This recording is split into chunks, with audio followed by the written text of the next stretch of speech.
이 영화가 청나라 때의 그 태평천국의 난이라고 있습니다. 그거를 배경으로 한 건데요. 제가 이 영화를 보여드린 거는 이 사람들의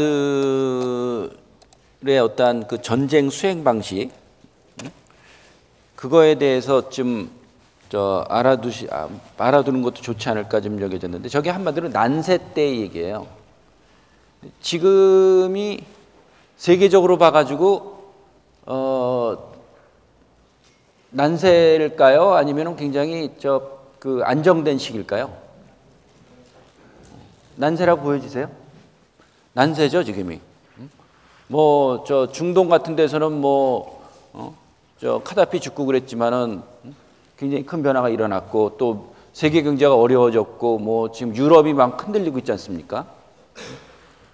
또 아시아에서도 막 중국이 이제는 막 치고 올라오고 있고, 우리나라가 상대적으로 조금 안정돼 보이는 것 같기도 하지만, 또 오늘 같은 경우에도 또 여러분들 다 투표에 대해서 지금 어떻게 될까 지금 나름대로 조금씩 관심들은 있으시죠?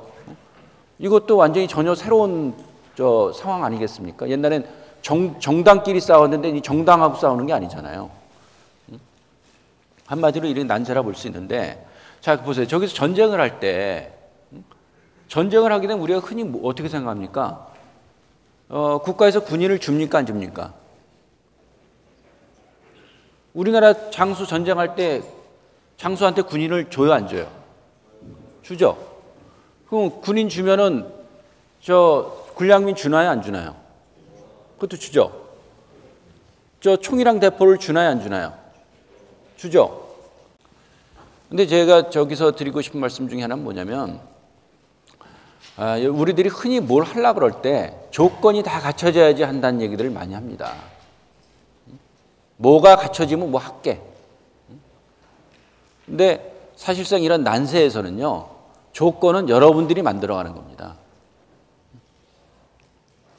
싸울 사람이 필요하고, 돈이 필요하고, 무기가 필요하고, 이런 것들은요, 소위 말하는 우리가 그 창업가 정신, 기업가 정신 갖는다는 거는 바로 그런 걸 얘기하는 거예요. 그리고 여러분들한테 사장이 되겠다는 생각을 가져라 말씀을 드리는 이유는 뭐냐면은, 조직에서 뭘 갖춰주면 내가 움직이겠다가 아니라, 사장이라는 사람은 어떤 사람이에요?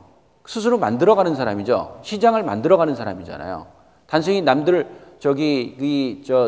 지시나 하고 관리나 하고 그런 사람이 아니잖아요. 그래가지고 그 사람은 그냥 관리부장, 지원부장은 될 수 있지만은 사장은 못 되잖아요. 사장이라는 사람은 새로운 걸 만들어가는 사람이거든요. 그러니까 여러분들 같은 경우에도 저런 영화에서 나오듯이 뭐가 주어져야지 뭘 하겠다는 것이 아니라, 그 조건이 주어지지 않더라도 뭘 해나가겠다는 그런 생각들을 지금부터 좀 가지실 필요가 있지 않을까 좀 여겨집니다. 그래서 제가 오늘 이렇게 쭉 드리는 말씀들이 뭐냐면, 한마디로 여러분들께 30대에 치열하게 살아가면서, 그러면서 뭘 조건이 주어져야지 움직이겠다는 게 아니라 조건은 여러분들이 만들어가는 거다. 그런 생각들을 갖고 임하시면은 여러분들의 인생이란 부분들, 그건 굉장히 여러분들한테 좋은 기회로 다가갈 수 있을 것이고, 그리고 여러분들이 잘 되는 건요, 국가에도 굉장히 도움되는 겁니다. 젊은 사람들이 새로운 의욕을 갖고 있고 굉장히 그 역량들을 쌓아가지고 실력들이 좋아졌을 때 국가에 도움이 되겠죠? 마이너스가 되는 게 아니라. 그리고 또 그래가지고 국가가 크게 되면 여러분들한테 또 다른 기회를 제공할 수 있으리라고 보거든요. 그래서 여러분들이 그러한 생각들, 치열하게 움직이고 그 어떤 조건을 만들어가는, 그리고 우리가 그런 얘기는 기회는 찾는 게 아니에요. 기회는 오는 게 아니에요. 기회는 내가 찾고 만드는 거예요.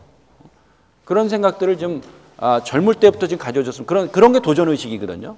그리고 그런 게 뭘 해보겠다는 열정이고, 그걸 여러분들이 지금 가져줬으면 좋겠다, 이런 생각을 합니다. 자, 여러분들께 지금 최근에 스티브 잡스가 워낙 화두가 되니까 이 얘기를 좀 하고 그러는데, 스티브 잡스라는 사람도 이 사람이 회사를 87년도인가 창업했다가 쫓겨났다가 97년에 다시 복귀되잖아요. 80년대에 만들었다가 97년에 다시 복귀해가지고 회사 생활을 해나가는데 이 사람도 뭐 이렇게 자기 나름대로의 그 아이디어를 아이패드라든가 이런 것들 하기 시작한 것도 결국은 그 회사 생활한 지 한 30년 뒤, 그 정도 뒤에서부터 나옵니다. 그리고 여러분들 혹시 손정희 씨 요즘 얘기 듣고 계세요? 그 중앙일보에 손정희 씨의 특집이 있습니다. 그거 기사를 좀 계속 보면 좋을 것 같은데, 손정희라는 사람의 자기 나름대로의 인생을 펼쳐 나가는 그러한 노력들, 그러한 것들 한번 좀 여러분들이 신문 통해서 한번 좀 봐보세요. 그래서 그 사람이 지금 그 30년 단위로 계획을 세우고 있는데, 지금 그 사람은 50대 이제 다가가고 그러면서 이제 자기 나름대로 이제 후계자 계획에 들어가고 그러는데, 여튼 이러한 30년 정도의 뒤에 어떤 모습들을 좀 보고 가면서 좀 볼 필요가 있다 여겨지는데, 여러분들께 좀 저는 드리고 싶은 얘기 중에 하나가, 오늘 우리가 여기에서 굉장히 좋은 곳에 있는데 이것이 과연 언제부터 이렇게 좋았을까, 그리고 어떤 과정을 거쳐서 이렇게 좋은 환경 속에 있게 됐을까, 그런 과거도 한번 좀 볼 필요가 있지 않을까 좀 여겨집니다. 그래서 그런 과거 얘기도 좀 드릴게요. 내년이요, 2012년이 여러분들한테 있어가지고 우리나라에 있어서 굉장히 의미가 있는 해입니다. 내년 같은 경우에 뭐 대선도 있고 총선도 있고 그러지만은 그거 국가의 장래를 결정하는 그것도 있지만은 그 전에 어떤 일이 있냐면요, 우리나라가 80달러 국가가 2만 달러가 되는 그런 그 시기가 있었는데, 그게 소위 말하는 공업화 반세기가 내년입니다. 우리나라가 공업화를 시작한 지 50년이 되는 해가 바로 내년입니다. 60년대요. 61년, 62년 그때 우리나라 1인당 국민소득이 얼마냐면 80달러였어요. 자, 그 유엔에서 말입니다. 저 나라는 빈국을 면했다, 먹고 살만하다, 그렇게 정하는 거를, 그 기준을 어떻게 하냐면요, 하루에, 그러니까 1인당 하루에 1달러. 1달러면 얼마예요? 지금 1200원 정도 되죠? 하루에 1달러를 벌어들이면 거긴 빈국은 면했다는 얘기래요. 그럼 그게 뭐예요? 360달러 정도 되죠? 근데 여러분들 생각해 보세요. 하루에 1달러 갖고 생활할 수 있어요? 안 되죠? 근데 우리나라가 60년대 어떤 생활이 수준이었냐면요, 하루에, 1년에 80달러였어요. 상상이 되세요? 그때는 이런 시설 같은 거 상상도 못 하죠. 1인당 80달러 국가였어요. 근데 그 나라가 천지개벽을 해가지고 지금은 2만 달러 국가가 됐습니다. 이렇게 속도가 빨리 소득이 급증한 나라가 없어요. 이 화면에 나와 있는 이걸 보게 되면요, 이게 뭐냐면, 요게 울산에 있는 공업탑입니다. 공업탑이 뭐냐면은 울산 석유화학단지를 비롯해가지고 울산 공업센터라는 것이 기공을 한 것이 62년도예요. 62년 2월 3일입니다. 그때 기공한 걸 기념해가지고 세운 탑이 공업탑이에요. 근데 그 공업탑에 뭐라고 써 있느냐? 보세요. 제2차 산업의 우렁찬 건설의 수레소리가 동해를 진동하고 공업 생산의 검은 연기가 대기 속에 뻗어나가는 그날엔, 자, 기계 소리라는 건 뭐예요? 공장 소리 되게 시끄러운 거죠. 소음이죠. 또 검은 연기는 뭐예요? 공해죠. 근데 저기는 그거를 바라고 있어요. 지금은 말도 안 되는 얘기를 하는 거예요. 시끄러운 공장 소음과 검은 연기가 그립다는 얘기를 하는 거예요. 그립다는 게 아니라 그게 있으면 좋겠다는 얘기를 하는 거예요. 그게 없는 황량한 모래벌판에다가 그냥 논밭뿐이 없는 그러한 상황 속에서 저걸 그림을 그린 겁니다.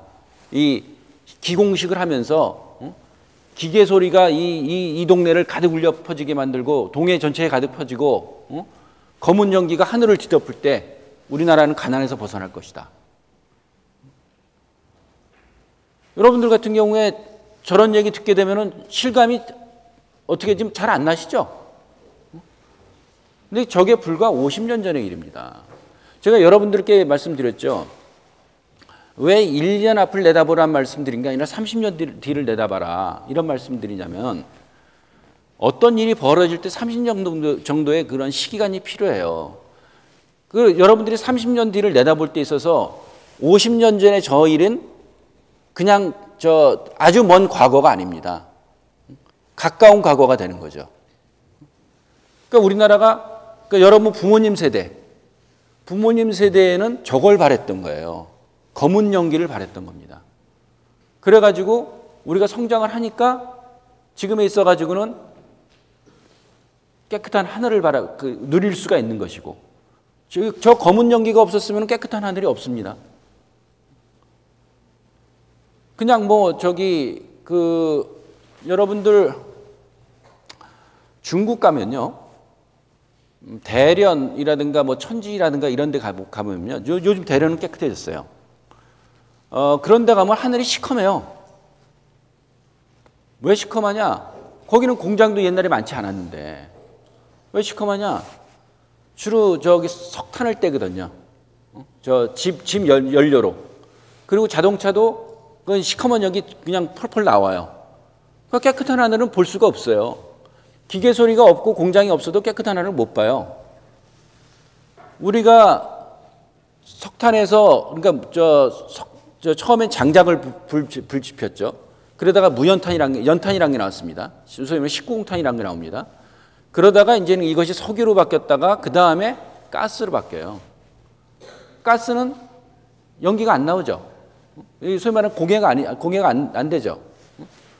그렇게 됐고 또 자동차에서도 계속적으로 그 타랑 그런 장치 같은 걸 하기 때문에 하늘이 이렇게 깨끗해진 거거든요. 그러니까 못 살면 하늘도 지저분합니다. 그러니까 근데 여러분께 드리고 싶은 말씀은 검은 연기를 그리워했던 과거가 불과 여러분들 부모님 세대다. 그러니까 우리가 과거를 이해하는 사람들, 알고 있는 사람들은요. 함부로 행동하지 않아요. 어려움을 알고 있기 때문에 있을 때 돈을 함부로 안 쓴다는 거예요. 그런데 과거를 모르게 되면은 지금 현재만을 알고 있는 사람은 어려운 과거를 모르기 때문에 지금 현재에 대해서만 즐기려고 그래요. 근데 우리나라 같은 경우가 지금 어떤 면에서는 그러한 양상이 많이 나타나고 있어요. 불과 50년 전의 과거를 잘 모르기 때문에 있는 대로 다 쓰려고 그래요.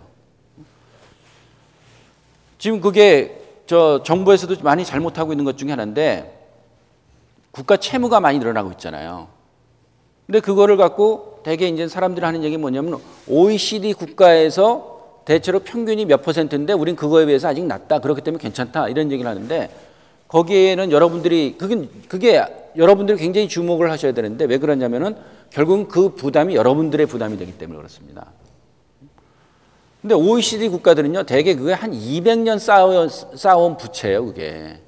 근데 우리는 그걸 불과 15년 내에 그렇게 돈을 쓰고 있어요. 그 속도가 그 증가 속도가 비교가 안 되고 있는 겁니다. 여튼 여러분들이 이러한 시기가 있었다는 것을 알고 계시고 그래야지 앞으로 여러분들이 일할 때 있어가지고도 저런 과거에 대한 이해를 하고 있게 되면은 한결 더 그 계획들을 현실적으로 좀 세워나갈 수 있지 않을까 좀 여겨집니다. 자, 이걸 하나 좀 보여드릴게요.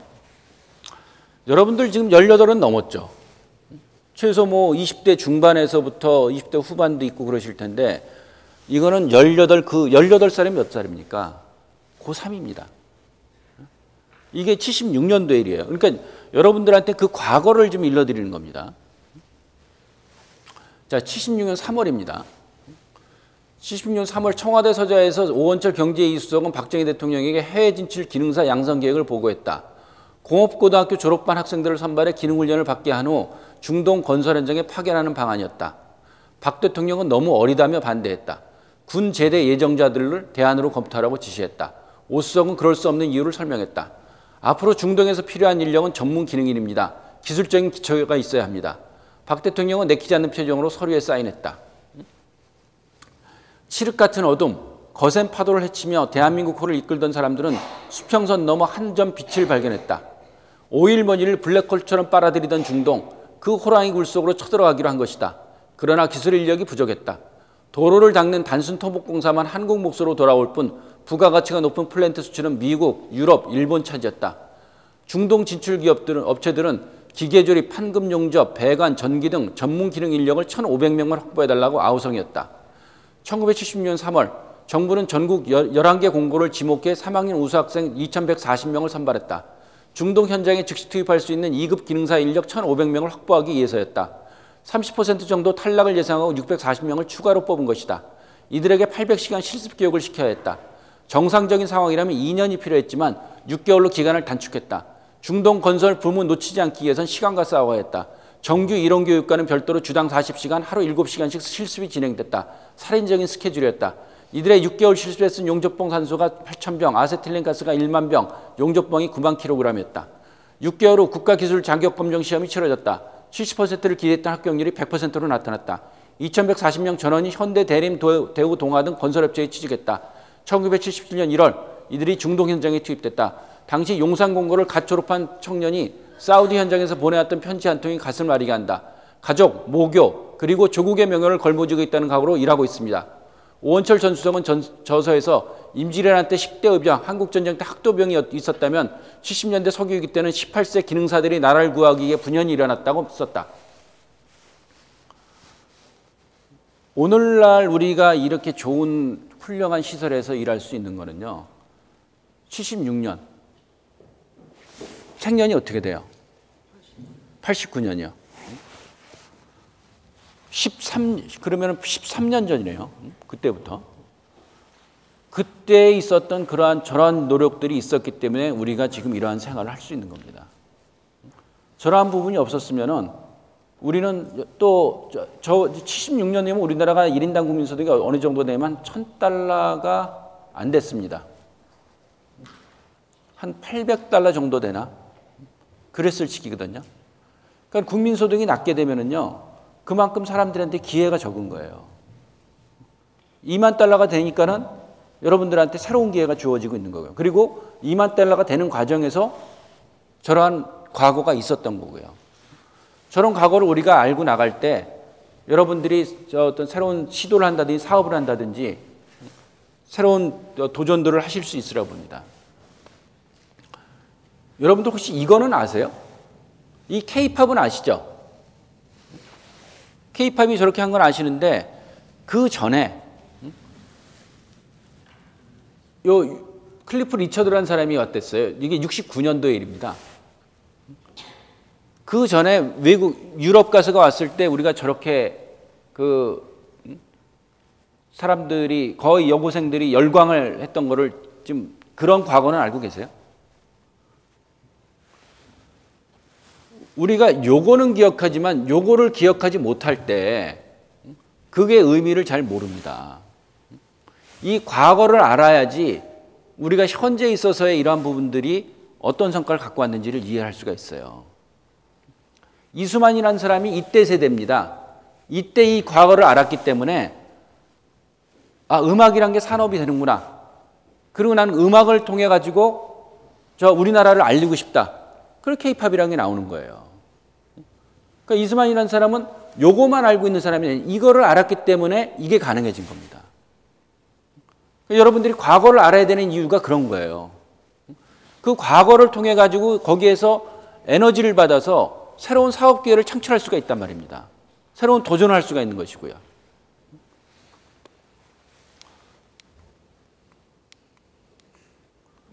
자, 지금 같은 경우가요. 우리 어렵다고 이렇게 사람들이 얘기하지만 사실은 우리나라가요. 단군 이래로 제일 잘 살고 있는 상황입니다. 여러분들 SNS 보급률을 우리나라가 세계 최고인 건 다 알고 계시죠?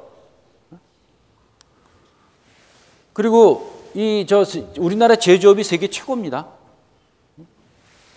공업화 50주년이 내년인데 그 내년이 왜 중요하냐면요. 80달러 국가가 2만 달러가 되는 과정에서 제조업이 우리나라가 세계 최고가 된 겁니다. 제조업이 세계 최고가 되면서 계속적으로 우리나라 국부가 늘어나기 때문에 여러분들한테 지금 이런 기회가 주어지고 있는 거예요. 근데 우리가 그런 얘기를 하죠. 나 그래도 힘들어요. 취직도 힘들고 창업도 힘들고 여러 가지 다 힘들어요. 이렇게 얘기를 하실 수 있을 텐데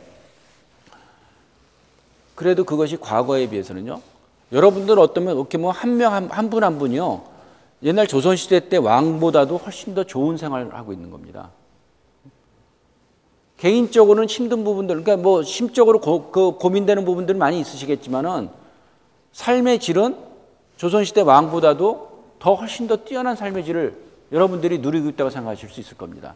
한마디로요, 우리나라가 지금 어렵다고 얘기를 하지만은 과거랑 비교해 봤을 땐 지금처럼 우리들의 삶의 질이 높은 시기가 없댔어요. 그러니까 그러한 것들을 보면서 그 가운데서 우리들이 새로운 도전, 이 부분들을 할 거를 좀 찾아야 되지 않을까 좀 여겨지는데요.